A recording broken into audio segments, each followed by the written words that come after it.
environment would appreciate it.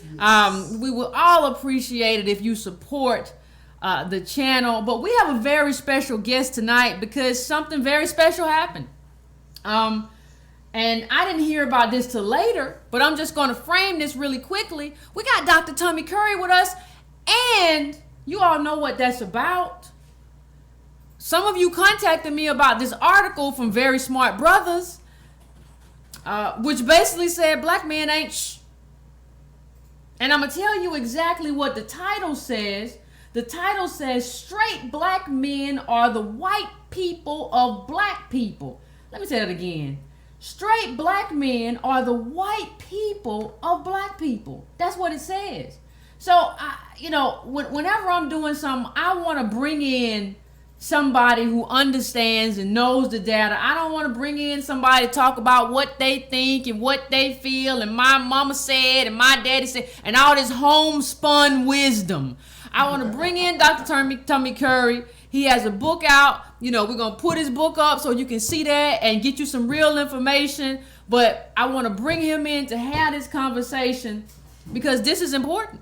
This is important. So I want to bring Dr. Tommy Curry in. And we're going to have this conversation. So, hey, Dr. Tommy Curry, how you doing? I'm doing well, ma'am. How are you doing? I'm doing pretty good. I want just give you a second before we get into this. I just want to give you a second to introduce yourself to the people. For those who don't know who Dr. Tommy Curry is, I want you to introduce yourself and tell us a little bit about yourself. Absolutely. So I am a full professor of philosophy at Texas A&M University. I'm the author of several books, most recently The Man Not, Race, Class, Genre, and the Dilemmas of Black Manhood. Much of my work focuses on the construction and history of black men and boys as violent, hyper-masculine, and predatory. So a lot of my work deals with stereotypes that are imposed on black men, while at the same time does a great disservice and stops us from understanding black men as victims of sexual violence, rape, domestic abuse, and neglect. And you read this Very Smart Brothers article, did you not? I did read that the Very Smart Brothers article. Now let me ask you one question to start off with. For those of you, put that picture up of, you can put his book up, and I want to, in a minute, we're going to put up a clip, a headline from the Very Smart Brothers article, verysmartbrothers.com.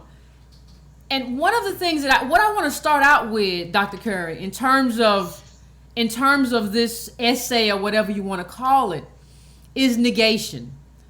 Mm-hmm. At the beginning, the very first paragraph of this Very Smart Brothers article, this Very Smart Brothers says, in America, in terms of black men, we are near or at the bottom in every relevant metric determining quality of life. Our arrest and incarceration rates, our likelihood of dying a violent death, our likelihood of graduating high school, attending college, our employment rates, our average net worth, our likelihood of surviving past 70. He says that by every metric, black men are on the bottom. Then he turns around and says that black men are the problem and are an existential threat to black women. Can you make any sense of that for me? I really can't. And I think that is extremely dangerous when someone writes a blog that tries to literally recontextualize, if not misrepresent, the last 30 or 40 years of criminology.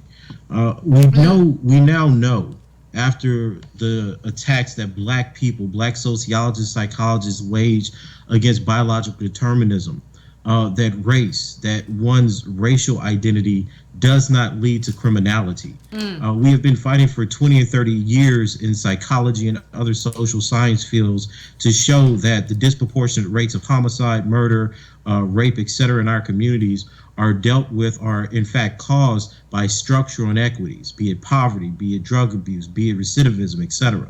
So what you see this author do is basically exempt black men from the better part of black social findings for the last 3 decades to make a point that seeks to demonize them as the fundamental cause of violence and death to black women in our communities.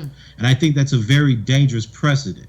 Said differently, while we'll say that every other incident of homicide or violence in our communities, child abuse in our communities, is linked to the fact that we suffer from poverty and structural inequity, when it comes to black men, this gentleman somehow believes that black males are unaffected by poverty, unaffected by unemployment, unaffected by them seeing deaths or depression or mental health, but simply try to abuse black women because they are men. And that's a very, very dangerous, essentialist, and biodeterminist argument that I think people need to be very wary of. Because if it exists in the case of black men, then what stops it from existing in the case of black people more generally? And the only reason that people would say that this doesn't happen is because this is an ideological piece that says that black women are innocent and extricated from violence in our communities, and black men are involved in it because they're fundamentally the cause of it. It's a very dangerous idea. Now, one of the things that struck me about the essay is this idea of privilege, is this idea of black male privilege, and this idea that you can be on the bottom in every metric, but still view yourself or view black men somehow as having some sort of privilege, as if systemic privilege is constituted by individual interactions on a day-to-day basis. Right.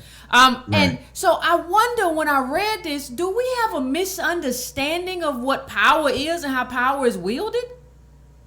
Well, I don't think we have a misunderstanding. I just think that we have an agenda that negates and tries to make black men condemnable.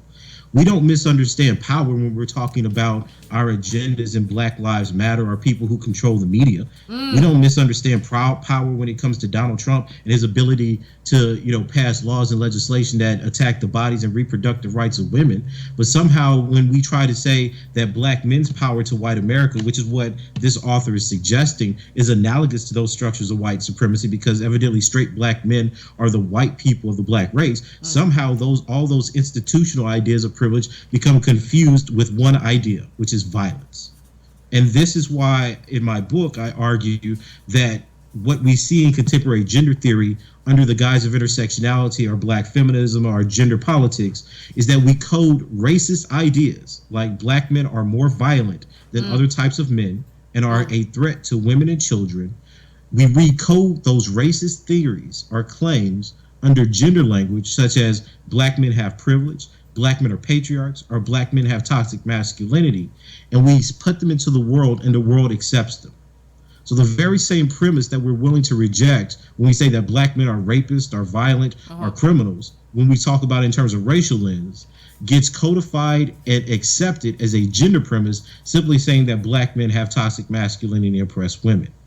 And one of the things that you see in these kinds of think pieces is, one, they have absolutely no evidence, no previous literature or research that contextualizes what they mean either by black male violence, intimate partner violence, or homicide in our communities. And then you have this move which says, well, because black men commit crimes in the black community, somehow that crime, those deaths, are the biggest threat, not to other black men, but to black women. So the idea is that any transgression of black men, their existence, domestic abuse, child abuse, anything, is a threat to black women. And because that has currency in the kind of environment we're in, where everyone's socialized by social media, right? Where everybody's intersectional, everybody's feminist, everybody is against all forms of masculinity for other identities, that allows us to condemn masculinity, especially straight masculinity, as fundamentally being synonymous with violence and evil. Well, if we don't have if we don't have a misunderstanding of power, and we understand it everywhere, I sometimes wonder if we don't have a misunderstanding of whiteness. When you look at the people who have 90% of the wealth, and you look at what that means, and you look at how that's wielded, how do you look at that and then go back and attribute that to black men? Because one of the things he says is so crazy. Like, one of the things he talks about privilege as not just being your relationship with whiteness.